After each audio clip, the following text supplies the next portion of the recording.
Les poses dynamiques, quel enfer à apprendre. Je me rappelle avoir pris des années avant de savoir comment faire. C'est pour ça que dans mon énorme gentillesse, j'ai décidé de vous montrer comment j'ai fait pour apprendre à faire des poses dynamiques justement. Alors c'est parti. Petit PS, je sais qu'il existe des tas d'autres manières d'apprendre à dessiner des poses dynamiques et je serais ravi de les connaître. Donc je vous encourage à les mettre dans les commentaires, comme ça j'irai faire un petit tour pour voir quelles sont vos techniques. Mais les techniques, voire les sujets que je vais aborder dans cette vidéo sont ceux qui m'ont le plus aidé en termes de développement de mes poses dynamiques, ceux qui m'ont permis de bien comprendre comment faire justement. C'est pour ça que je vous les mets dans cette vidéo. Sinon, c'est parti pour l'apprentissage. Bon, pour commencer, le premier sujet sur lequel je me suis entraîné, c'est la perspective. Car d'une part, c'est le plus facile pour moi, et aussi parce qu'un dessin avec de la perspective est déjà plus dynamique qu'un dessin sans perspective. Maintenant, d'après ce papier, il faut que je vous dise quels sont les exercices et techniques que j'ai utilisés pour m'améliorer en perspective. Tout d'abord, il faut apprendre les bases de la perspective avec tout ce qui est point de fuite et le blabla qui va avec. Pour ça, je vous conseille mes vidéos sur le sujet, malgré leur titre très douteux. Alright. Et ensuite, je me suis juste mis à faire des formes géométriques en perspective, comme des cylindres ou des cubes et toute autre forme qu'on apprend en cours de géométrie. Mais je les ai faites à la main car j'ai pas le budget pour acheter une règle de 5 €, mais assez pour mettre 300 balles dans des feutres à alcool. Je connais mes priorités dans la vie, je sais. Et après avoir fait toutes ces formes géométriques, je me suis mis à faire petit à petit des parties du corps humain, allant jusqu'à faire un corps humain entier en fait au final. Voilà, c'est tout pour la perspective.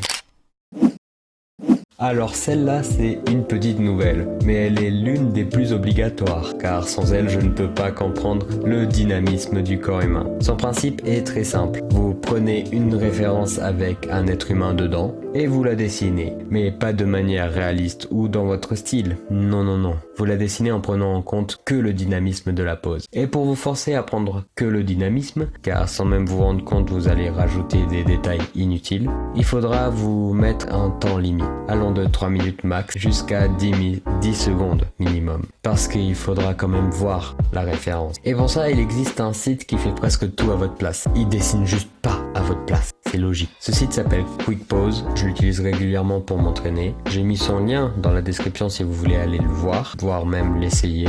Mais je pourrais pas vous montrer comment l'utiliser, car YouTube va tout simplement me détruire si je fais ça. Tout simplement car Quick Pose a des références qui sont majoritairement des références de personnes nues. Tout ça peut s'expliquer par le fait que les vêtements viennent cacher le dynamisme de la pose, mais aller expliquer ça à l'algorithme YouTube est presque impossible. Voilà, une fois que vous avez terminé de dessiner les références, vous pouvez repasser rapidement sur ce que vous avez fait et corriger certaines de vos erreurs, mais rajouter aucun détail, c'est tout. Allez, au suivant.